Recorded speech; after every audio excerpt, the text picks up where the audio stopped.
नमस्कार, मैं साजिदा खातून Balaji online classes में आपका फिर से स्वागत करती हूँ। बच्चों, आज हम लोग हिंदी सेकंड का एक टॉपिक पढ़ेंगे जिसका शीर्षक है निबंध लेखन। तो निबंध लेखन होता क्या है, मैं आपको इस वीडियो में आपको यही बताने वाली हूँ कि निबंध लेखन होता क्या है, निबंध लेखन को लिखते कैसे हैं। तो बेटा, निबंध लेखन को लिखने से पहले हमें एक विषय दिया जाता है कि आपको इस विषय पर निबंध लिखना है।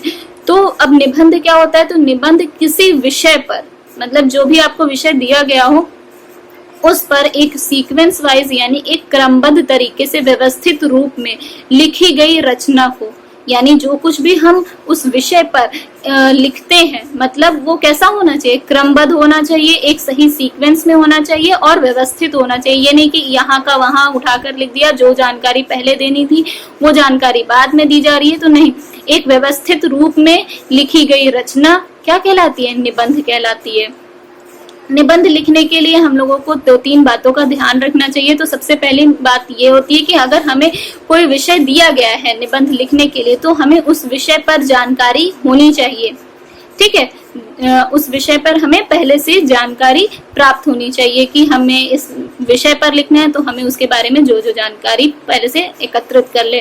फिर एक निबंध लिखने से पहले हमें एक रूपरेखा बना लेनी चाहिए कि हाँ ठीक है, ये एक निबंध, हमें ये विषय है और हमें इस पे ये टॉपिक्स उसके कवर करने हैं, कि उसके लाभ बताने हैं, उसकी हानियां बतानी है, अपने विचार बताने हैं और उसके बारे में हम और उसको हम लोग किस तरह से आइडेंटिफाई कर सके, वो सारी चीजें बतानी है। फिर और हम लोग क्या देखा जाता है कि हम लोग निबंध में कैसी भाषा का प्रयोग करते हैं, तो हम लोग निबंध में सरल भाषा का प्रयोग करेंगे। ठीक है, जो आसानी से सबको समझ में आ जाए और रोचक हो, प्रभावशाली हो। प्रभावशाली का मतलब जिससे सामने वाला जब उसे पढ़े तो उसे लगे कि हाँ ये एक प्रभावशाली भाषा है, उससे उस पर असर हो, इम्पैक्ट पड़े उसका। ठीक है, निबंध जो है वो संक्षिप्त होना चाहिए, लेकिन उसमें हम लोग ऐसी भाषा का प्रयोग करें कि वो निबंध छोटा हो लेकिन उसमें हम लोग अपने सारी बातों को कवर कर लें। ठीक है, निबंध में एक चीज और इम्पोर्टेंट है कि हमें कहाँ पूर्ण विराम लगाना है, कहाँ अर्ध विराम लगाना है। पूर्ण विराम जो हम लोग एक स्टैंडिंग लाइन बनाते हैं, अर्ध विराम या विराम चिन्ह या कॉमा जो भी हम लोग लगाते हैं, उन सबों का सही तरीके से प्रयोग होना चाहिए। उसकी एक शैली होती है लिखने की, कहाँ पे हमें पैराग्राफ चेंज करना है, कहाँ पे हमें लाइन खत्म करनी है, ये सारी चीजों का बहुत अच्छे से प्रयोग करना चाहिए।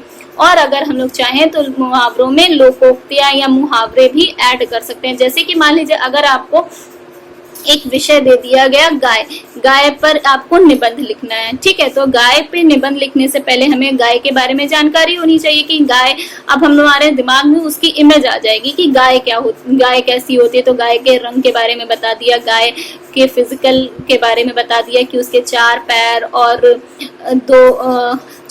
2 सींग और कान होते हैं। ठीक है, आंखें 2 होती हैं, ये सारी चीजें, एक लंबी पूंछ होती है, ये बता दिया। गाय से हमें क्या लाभ होता है कि वो हमें दूध, दही, मक्खन आदि देती है। ठीक है, और भी हम उसके बेनिफिट्स गिना सकते हैं। और उसके बाद गाय को हम लोग ये भी बता सकते हैं कि और भी गाय के बारे में हमें जो भी जानकारी है कि गाय की हम लोग पूजा करते हैं, गाय को हम लोग गौ माता कह के पुकारते हैं। ठीक है, तो ये सारी चीजें भी हम उसकी गिना के अपनी एक विचारधारा रख सकते हैं। तो लेकिन इसको लिखने के लिए एक सही क्रम होना चाहिए, एक व्यवस्थित तरीका होना चाहिए, और वो लिखी गई रचना हम लोग उसको निबंध कहते हैं। तो इस तरह से बच्चों आपको जो भी टॉपिक मिलेगा उस पे आपको निबंध ऐसे ही लिखना होगा। और आप लोगों की राइटिंग निबंध में बहुत अच्छी होनी चाहिए, जिससे और जो मेन टॉप पॉइंट्स होते हैं उनको आपको हाईलाइट करके लिखना चाहिए, जैसे इन्वर्टेड कॉमा में कर दिया या फिर उसके नीचे अंडरलाइनिंग कर दी। तो इस तरीके से लिखना चाहिए ताकि वो पॉइंट्स आपके नजर में आ जाए। तो आपका ये जो चैप्टर है यहीं पर फिनिश होता है। और इसके जो भी नोट्स होंगे, आपको जो भी टॉपिक आपको दिए जाएंगे वो आपको स्कूल मित्र पे प्रोवाइड कर दिया जाएगा। Thank you.